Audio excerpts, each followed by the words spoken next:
Ang kwentong ito ay hango sa totoong buhay. Karanasan ito ni Ongga. Taong 1960, Porac, Zambales.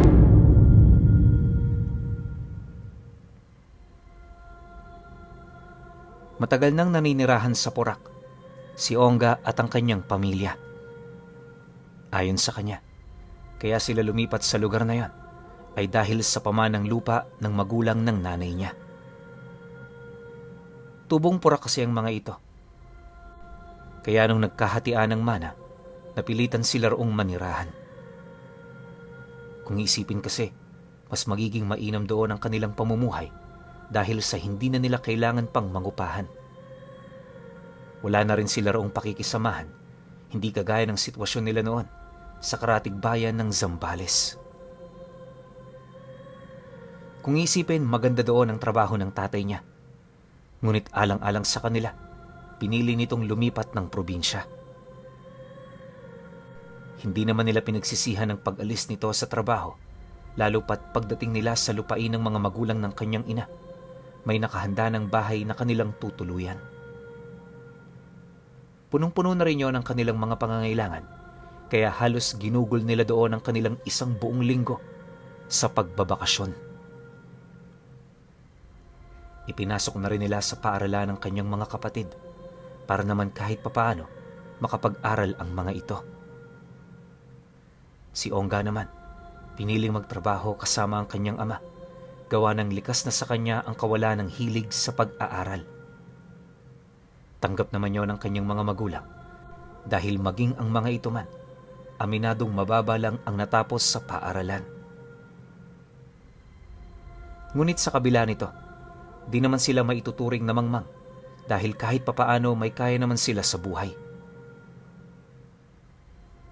Sa mga panahon kasing ito, hindi pa gaano kahalaga ang pag-aaral. Tipong marunong ka lang magsulat at magbasa, makakapasok ka na sa trabaho. Hindi kagaya ngayon, nakapagtapos ka na lahat-lahat, hirap na hirap ka pa rin makahanap ng mapapasukan. Sa pagpapatuloy naman ng kanilang pamumuhay, nakilala na niya ang pamilya ng kanyang ina.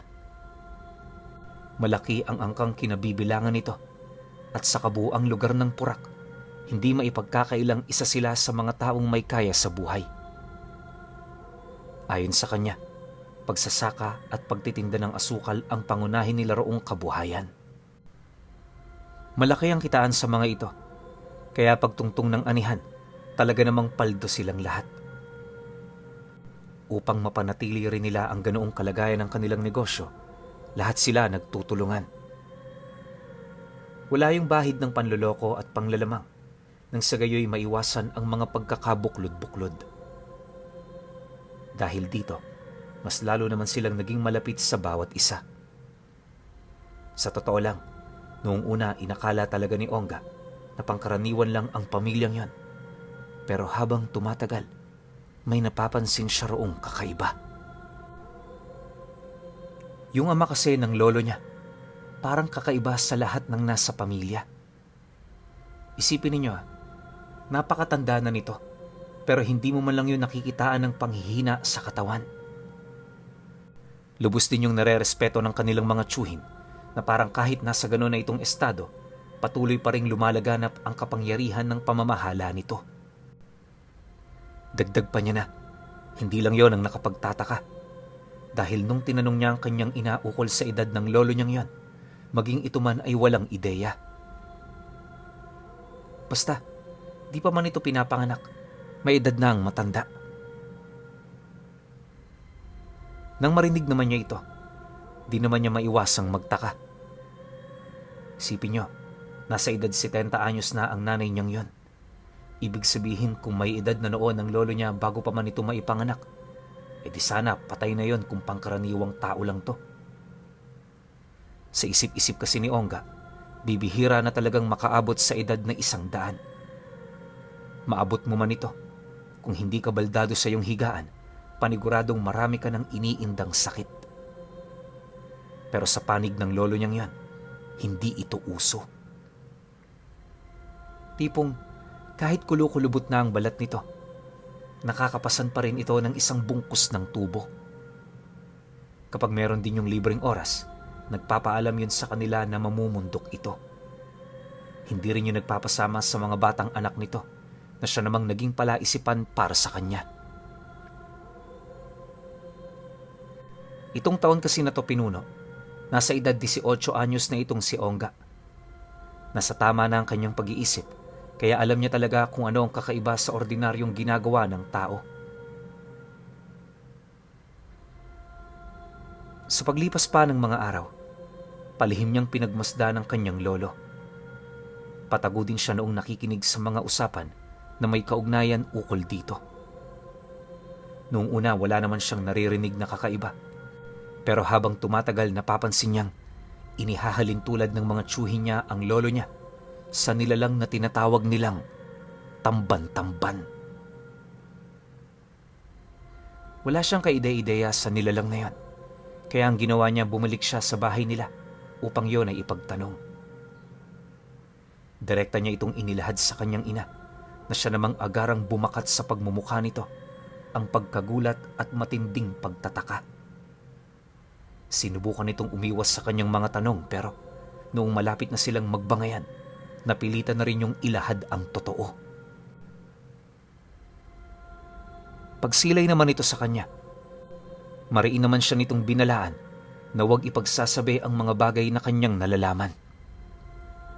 Dagdag pa nito, eksklusibong detalye lang ang ilalahad nito para sa kanilang pamilya, kaya siguraduhin niyang wala siya nitong pagsasabihan kahit na ang sarili niyang ama.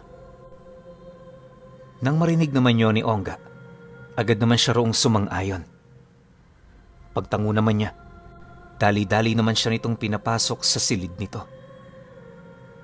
Pagupo naman nila sa higaan, tapatan nitong inihayag sa kanya ang tungkol sa natatagong sikreto ng kanilang pamilya. Ayon dito, likas na sa kanilang maging hindi pangkaraniwan. Isa ito sa mga naging dahilan kung bakit nila nakamit ang ganoong kataas na estado. Ngunit sa kabila ng kanilang kapangyarihan, patuloy pa rin silang nagkakaroon ng kakulangan. Hindi sa pagkain o salapi, bagkus ay sa kauri nilang magmamana ng katungkulan sa pamumuno ng lahi. Maraming taon ang ginugol nila para mahanap ang itinakdang susunod na mamumuno, ngunit hindi pa rin nila yon matagpuan.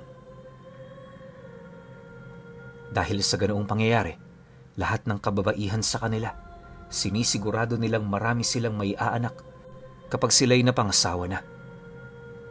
Sa paraan kasing yan, madadagdagan ang tsansa na sa pamilya nila makukuha ang susunod na tagapagmana. Dagdag pa nito na, gustuhin man ng kanyang lolo na magpahinga, hindi niya yun magagawa. Napakalakas ng sumpa ng walang hanggang buhay dito, kaya ang tanging paraan lamang para mabasag ito ay ang pagkakaroon ng tagapaghalili. Kung sa ordinaryong tao, isang pagpapala ang magkaroon ng mahabang buhay, para sa isang tamban-tamban, isa yung sumpa. Sa oras kasi na umabot na siya sa edad na 50 anyos, mangingibabaw na sa kanyang katawan ang kapangyarihan ng tamban-tamban. Kapag nasa ganoon na siyang estado, magiging mapait at nakakasuka na ang mga ordinaryong pagkain.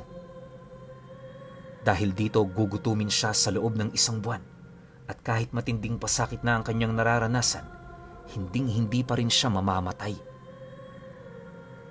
Pagkatapos ng isang buwan, doon na magsisimulang magbago ang kanyang hilig. Bato na may ginto ang pangunahing kinakain ng mga ganoong uri ng nilalang. Kaya para mapunan ang nararamdaman nitong gutom, patuloy yung aakyat sa bundok para maghanap nito. Kapag nasa ganun ang estado ang tamban-tamban, hindi na yun mapipigilan. Nabanggit din ng nanay niya na sa sobrang lakas nito, lahat ng nilalang na malapit sa kanilang lugar nakakaramdam ng matinding takot sa puntong yon ay magpapalit anyo. Lubos na mapanganib ang kapangyarihan ng ganoong nilalang, pero nakadepende na lamang ito sa taong kumokontrol dito. Ayon pa sa kanyang ina, mabuti na lang mabait ang lolo nila Dahil kung hindi, paniguradong maiimpyerno ang kanilang pamilya. Upang maibsan din ang walang kamatayan nitong pagkagutom, natutunan nitong gumamit ng tubo para malagyan ng konting pampalasa ang mga batong kinakain nito. Matapos naman yung marinig ni Ongga, halos hindi naman siya makapaniwala. Buong buhay niya kasi, wala pa siyang narinig na ganoong uri ng nilalang. Kung sakali ring totoo ang lahat ng sinabi ng kanyang ina, maaaring yon ang magiging daan upang mabago ang kanyang pananaw sa angka ng mga aswang. Ilang minuto pa ang lumipas, dumating naman ang tatay niya. Pagsilay naman dito ng kanyang ina, agad naman itong itinago ang lahat ng bagay na inilabas nito. Siyempre dahil sa pagod naman noon ang kanilang padre de pamilya, hindi na yon nagtanong pa sa kanila. Diretso na agad yung nahiga sa tabi niya, tapos natulog. Maya-maya pa, minabuti naman niyang lumabas na ng silid. Pagdating naman niya sa sala, agad naman niyang inisip ang mga detalyeng kanyang nalaman. Aminado noon si Ongga, marami pa siyang mga katanungan, ngunit alam niyang hindi na yon masasagot.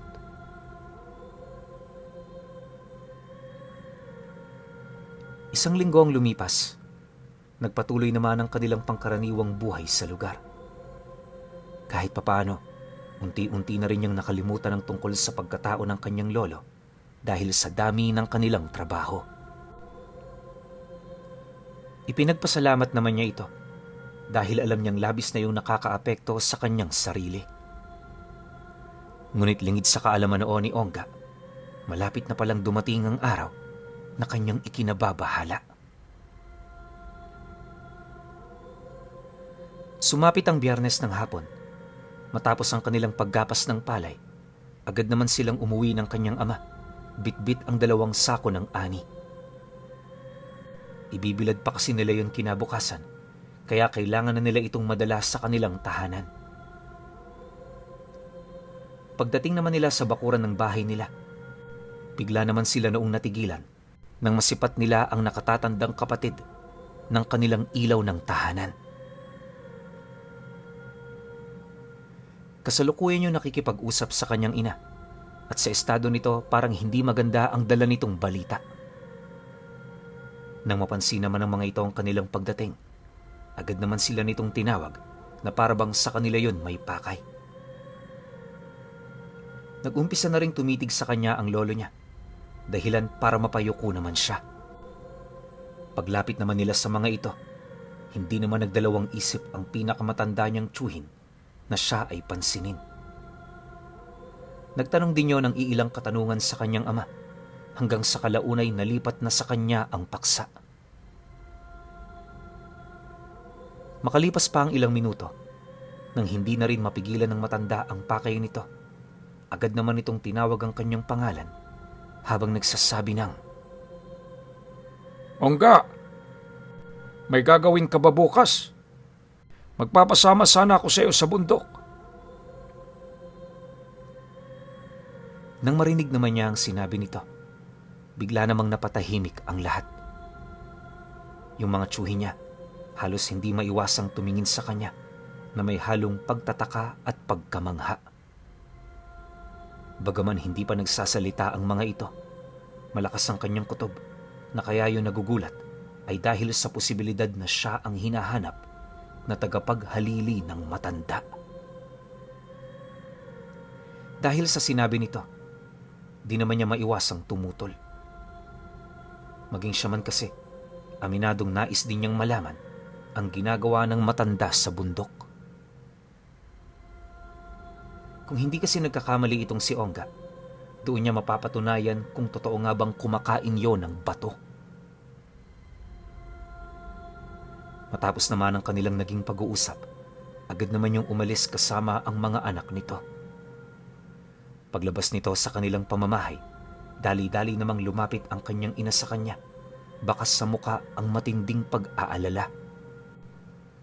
Paulit-ulit din itong sinabi sa kanya, pwede naman niya yung tanggihan, ngunit hindi niya yun ginawa. Nang marinig naman yun ni Ongga, matapang naman niya yung sinagot Anya, hindi niya palalagpasin ang sitwasyong yon, lalo pat yun lang ang nakikita niyang paraan para mapatunayan ang katotohanan sa likod ng pagkatao ng kanyang lolo. Matapos naman niya itong mailahad sa kanyang ina, hindi na rin yun sumuway sa nais niya. Sa halip, inabisuhan na lamang siya nitong mag-ingat sa kanilang gagawing kinabukasan. Pagtungtong naman ng sumunod na araw, matyaga niyang hinintay ang pagsapit ng 9:00 ng umaga. Maya-maya pa, nang masipat naman niya ang matandang naglalakad papalapit sa bahay nila, agad naman niya yung sinalubong, bit-bit ang kanyang mga gamit.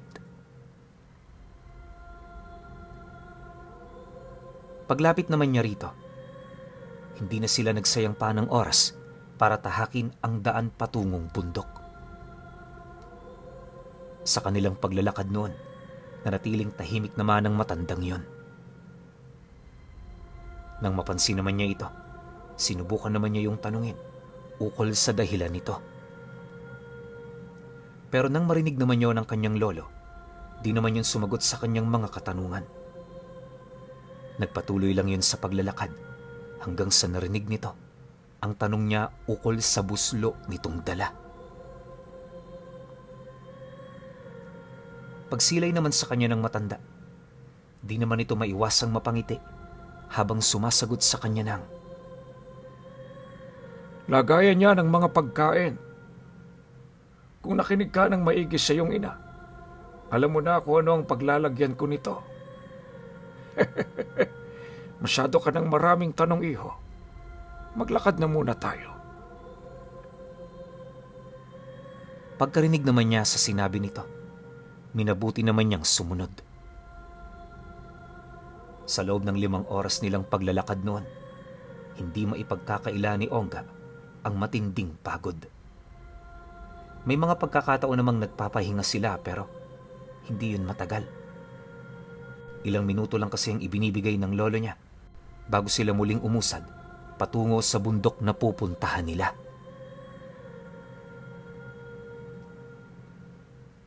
Mag-alas 3 na ng hapon nang marating nila ang paanan ng bundok na kanilang pakay. Pag-akyat naman nila sa gitna nitong bahagi, agad namang tumambad sa kanya ang ganda ng tanawin.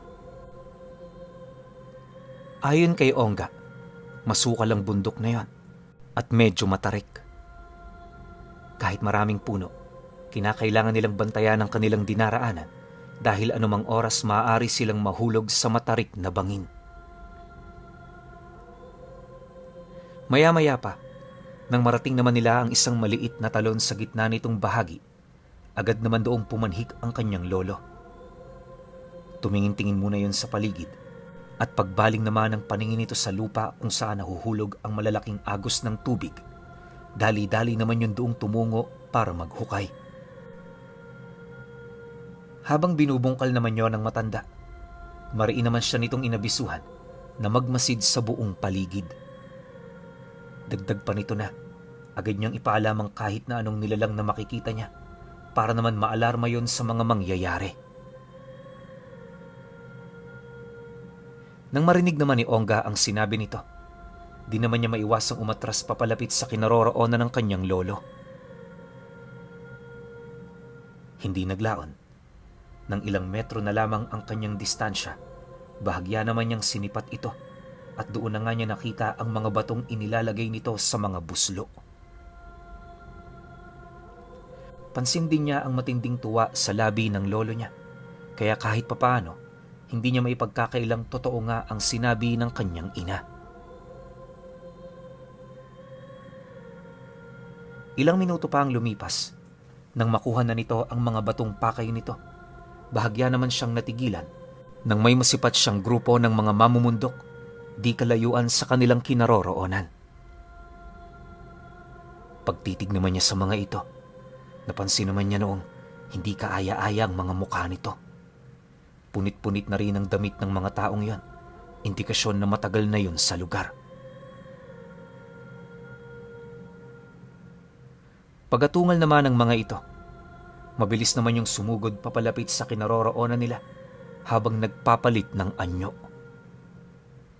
Sa isang iglap, Tumambad sa harapan ni Ongga ang 3 mababangis na asong gubat na may 6 na pangil.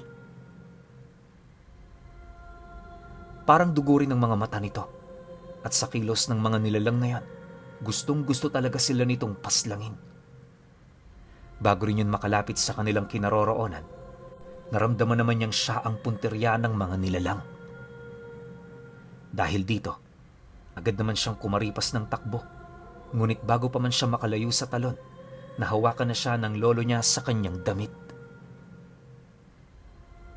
Pagtigil naman niya, agad naman niyang napansin ang pagngiti nito, sabay wika nito ng, "Huwag kang matakot, apo. Hindi kita pababayaan alang-alang sa nanay mo. Dito ka lang. Ako na ang bahala sa kanila." Matapos naman yung mailahad ng matanda, agad naman siya nitong binitawan. Pagtalikod naman ito, laking gulat na lamang niya nang biglang binalot ng matinding apoy ang buo nitong katawan. Dala naman ng matinding usok at baga, hindi naman niya maiwasang maikurap ang kanyang mga mata, dahilan para tumambad sa kanya ang bagong anyo ng matanda. Ayon kay Ongga, sa loob lamang ng ilang segundo, napakatindi ng naging pagbabago nito. Ang lolo niya kasi noong kulukulubot ang pangangatawan, biglang naging isang nilalang na may makisig na pangangatawan. May bitbit din yung 2 mahabang latigo na gawa sa purong kadenang nagbabaga.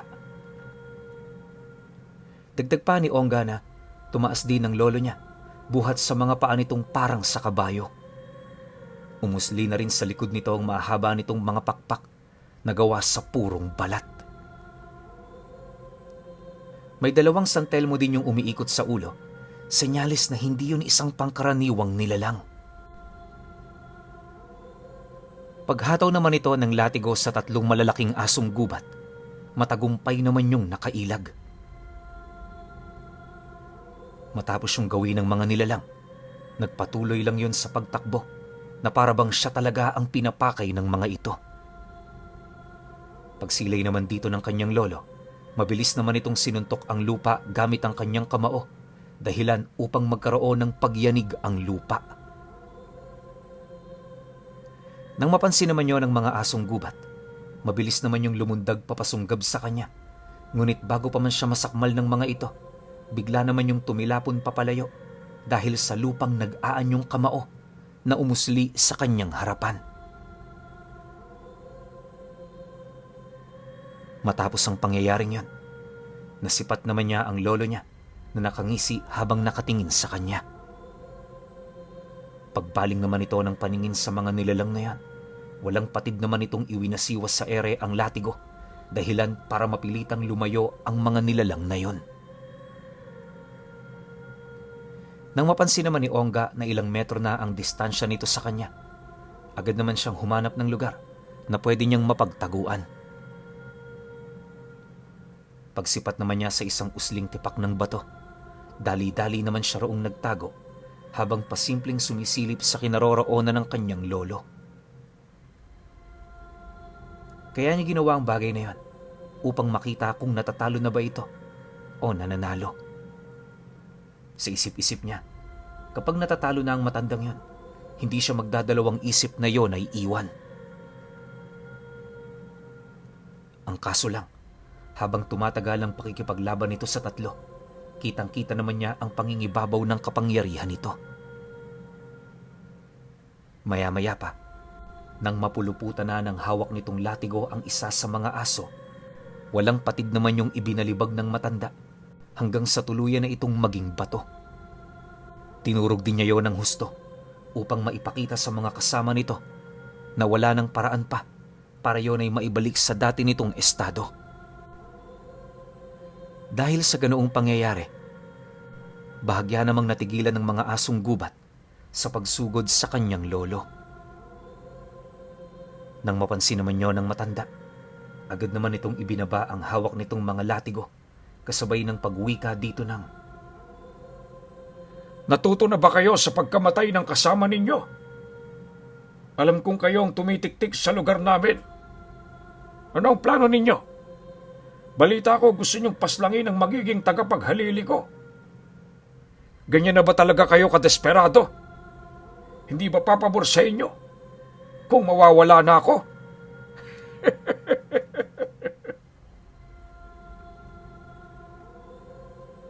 Nang marinig naman ng kausap nito ang kanyang sinabi, hindi naman yung nagdalawang isip na magpalit ng anyo. Pagbalik naman ito sa orihinal nitong wangis, seryoso naman yung sumagot sa matanda ng, "Mauta ka talagang demonyo ka! Bakit hindi ka manatili sa katawang yan? Nang sa gayoy maranasan mo ang mga naging paghihirap ng mga kasamahan naming pinaslang mo. Hindi kami papayag na magkaroon ka ng tagapaghalili. Mananatili ka sa katawang yan hanggang sa lamunin ka ng uod." Pagkalahad naman ito ng mga katagang yon, bigla naman itong nagpalit anyo, kasabay ng walang patid nitong pagsugod sa lolo niya. Si Ongga naman noon, nanigurong makapagtago siya ng maayos sa bato upang hindi na siya madamay sa nangyayaring kaguluhan. Habang pinagmamasdan niya rin ang mga nangyayaring kaganapan, tulalang-tulala naman siya, gawa ng hindi siya makapaniwala na siya pala ang magiging tagapaghalili nito.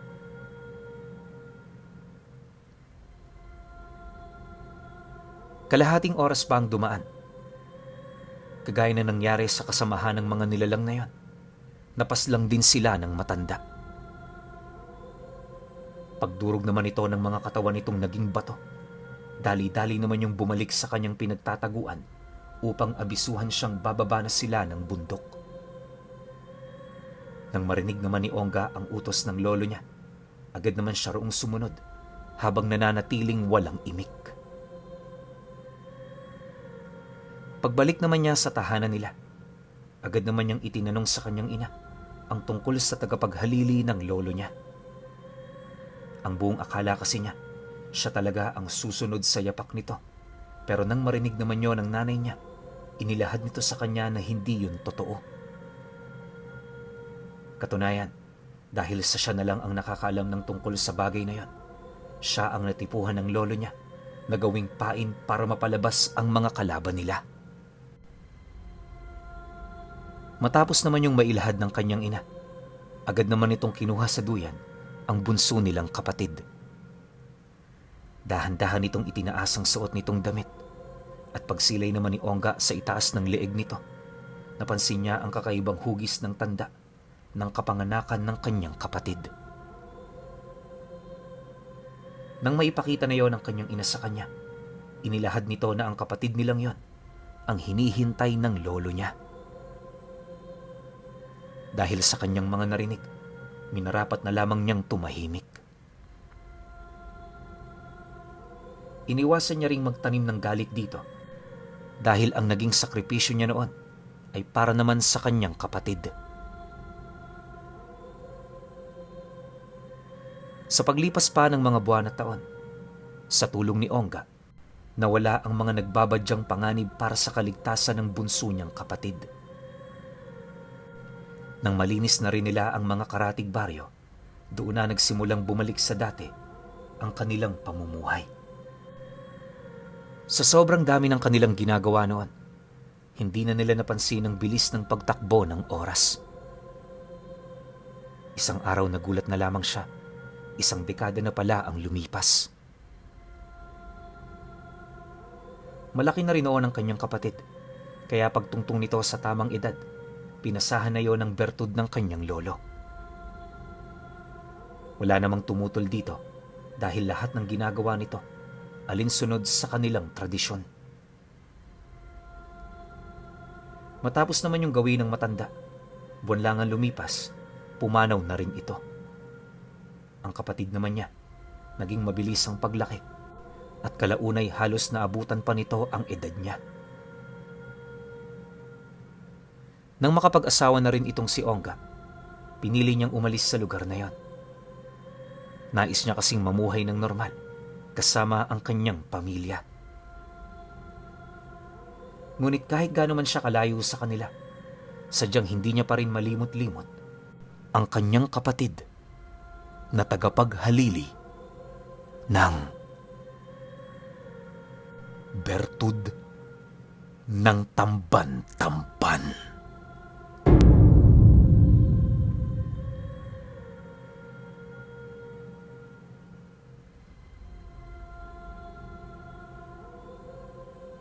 Okay.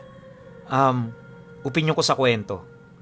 Grabe tong bertud ng tamban-tamban, no? Parang kapag tangan mo siya, sobrang tindi mo eh. Kasi nakakapagpalit ka ng anyo na hindi ordinaryo sa paningin ng mga tao. Yun na lang na may umiikot sa yung dalawang bolang apoy ng San Telmo, sobrang kakaiba na yun eh. 'Di ba? Tapos ang tindi niya, pagkalaban niya yung panig ng mga nasa kaliwa. So para sa akin, isa tong gift. Pero ang kapalit nga nito, magiging immortal ka. Ilang beses ko nang sinabi sa channel natin na kapag nagiging immortal ka, sobrang nakakalungkot nun. Lahat ng mga mahal mo sa buhay, isa-isa mo nakikitang namamatay. Tapos ikaw na lang yung natitira. Mabuti na lang, tung panahon nila Ongga, yung lolo niya, maraming kamag-anak, maraming apo. Parang pang-ilan siya. Isipin niyo lolo ni Ongga, tapos tatay nun.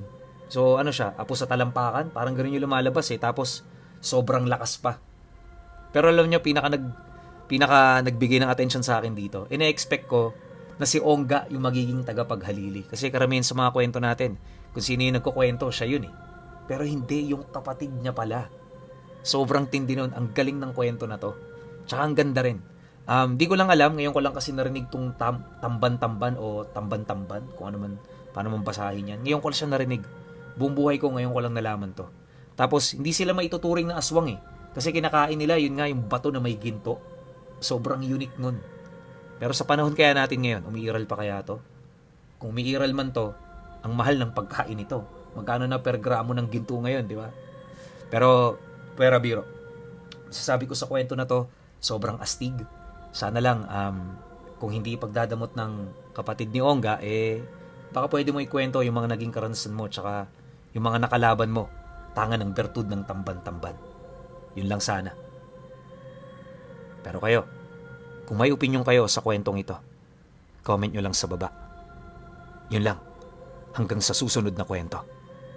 Salamat.